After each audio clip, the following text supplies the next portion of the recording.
નમસ્કાર ખેડૂત મિત્રો, તમારું સ્વાગત છે અમારી વીઆર બજાર ભાવની ચેનલમાં। તો મિત્રો, આજના આ વિડીયોની અંદર આપણે વાયદા બજારમાં થઈ જોરદાર તેજી સાથે જ હાજર બજારની સ્થિતિ, નવી સિઝનના ભાવ અને હવે વાયદા બજારમાં શું થઈ શકે અને જે ખેડૂતોએ જીરુંનો સંગ્રહ કરેલો છે તેમને ભાવ સારા મળશે કે નહીં, આ બધા પ્રશ્નોનો જવાબ આજના આ વિડીયોમાં મેળવશું। તો ખાસ કરીને વિડીયો પૂરો જોજો ને ચેનલમાં નવા હોય તો સબસ્ક્રાઇબ કરી નાખજો।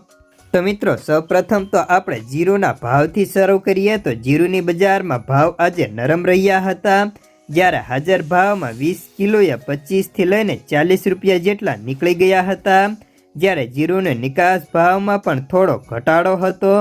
જ્યારે જીરુંના વેપારીઓ કહે છે કે વાવેતર ભલે ગત વર્ષની તુલનાએ ઘટ્યું હોય, પરંતુ ઓવરઓલ જોઈએ તો વાવેતરમાં છેલ્લા 3 વર્ષની તુલનાએ વધારો થયો હોવાથી જીરુંની સપ્લાયમાં કોઈ ખાસ મોટી અસર જાય તેવા કોઈ સંજોગો નથી।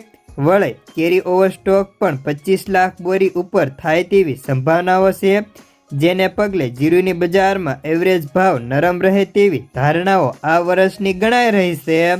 જો કે ફેબ્રુઆરીના અંતમાં રમઝાનની શરૂઆત થાય છે, પરિણામે રમઝાનની માંગ જાન્યુઆરીમાં નીકળવાના ધારણાઓ છે, પરંતુ હજુ સુધી આવી નથી। આગામી દિવસોમાં જીરુંની નિકાસ વેપાર આવશે તો જ બજારને ટેકો મળે તેવી સંભાવનાઓ હાલ દેખાય છે।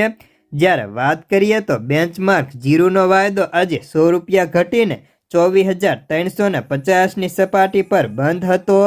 જીરુંનો વાયદો 24,000ની સપાટી ન તોડે ત્યાં સુધી વધુ ઘટાડો થાય તેવી કોઈ સંભાવનાઓ પણ દેખાતી નથી। ત્યારે હવે આગામી સમયમાં ભાવ વધવાને વાત કરીએ તો જે ખેડૂતોએ સંગ્રહ કર્યો છે તેમને ભાવમાં હવે કોઈ મોટો સુધારો પણ જોવા મળે તેવા સંજોગો હાલ પૂરતા દેખાતા નથી। ત્યારે અલગ અલગ માર્કેટના ભાવની વાત કરીએ તો ઊંઝાની અંદર સુપર જીરું હોય તો 4,500 થી 4,550, જેમાં 50 રૂપિયા નરમ હતા। બેસ્ટની અંદર 4,400 થી 4,500, મીડિયમમાં 4,350 થી 4,400, એવરેજમાં 4,300 થી 4,350, ચાલુમાં 4,200 થી 4,300 રૂપિયા જોવા મળતા હતા। તો બસ આજના જીરુંના સમાચારમાં આટલું જ।